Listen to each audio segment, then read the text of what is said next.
భారతదేశంలో ఉండే పెద్ద పెద్ద ధనికులు, అపర కుబేరులు, సంపన్నులు, శ్రీమంతులంతా కూడా దుబాయ్కి వెళ్ళిపోవడానికి సిద్ధంగా ఉన్నారంటూ కూడా లేటెస్ట్ న్యూస్ అక్కడ వచ్చింది. ఆల్మోస్ట్ ఈ ఒక్క సంవత్సరం 2025లోనే 9,800 మంది భారతీయులు యుఏఈ వెళ్ళడానికి సిద్ధంగా ఉన్నారంటూ కూడా మనకి వార్తా కథనాలు వస్తున్నాయి. ఎందుకంటారు ఇంత పెద్ద ఎత్తున అటు దుబాయ్ వెళ్ళడానికి, అమెరికా వెళ్ళడానికి, లండన్ వెళ్ళడానికి, అండ్ కెనడా వెళ్ళడానికి, పోర్చుగల్ వెళ్ళడానికి, న్యూజిలాండ్ వెళ్ళడానికి సిద్ధంగా ఉన్నారు. ఎందుకంటారు అందరూ మనసు మార్చుకొని భారతదేశం నుంచి బయట దేశాలకు వెళ్ళిపోతున్నారు?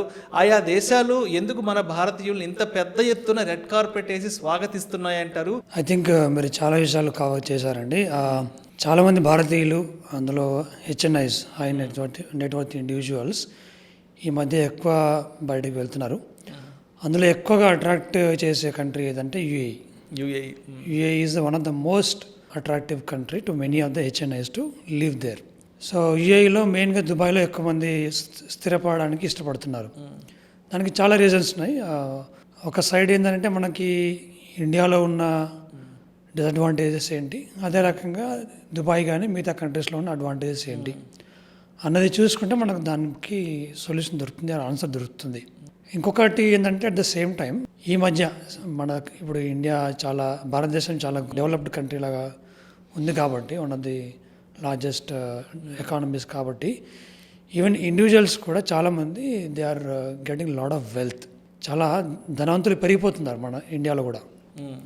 సో ఆబ్వియస్లీ పెరుగుతున్నప్పుడు చాలామంది ఇక్కడ ఉండొచ్చు, ఇంకొంతమంది బయటకు వెళ్ళడానికి ప్రిఫర్ చేస్తుంటారు వాళ్ళ ప్రయారిటీస్ని బట్టి. So one of the main reason ఏంటంటే ఈ ధనవంతులు బయటకు వెళ్ళడానికి కారణము ట్యాక్సెస్. సో ఏ కంట్రీ రన్ అవ్వాలన్నా కానీ ట్యాక్సెస్ అనేది చాలా ముఖ్యము. బట్ ఇండివిజువల్స్ ప్రకారంగా చూసుకుంటే నీ ఎక్కువ సంపద పెరిగిన కొద్దీ నీ యొక్క ట్యాక్స్ బర్డెన్ కూడా పెరుగుతూ ఉంది. మనం సంపాదించే కొద్దీ ట్యాక్స్లు కూడా ఎక్కువ కట్టాలి గవర్నమెంట్కి. కరెక్ట్. అంత పెద్ద మొత్తంలో ట్యాక్స్ కట్టడానికి ఆల్టర్నేటివ్ ఏమైనా ఉందా మనకి? వేరే ఏమైనా ప్లాన్ చేయొచ్చా? వాళ్ళ ఓన్ ప్లాన్ అయి ఉండొచ్చు, లేదా వేరే కన్సల్టెంట్స్ కానీ అడ్వైజర్స్ కానీ ఇచ్చిన ప్లాన్ ప్రకారం అయినా ఉండొచ్చు. So one of the main reason is taxes.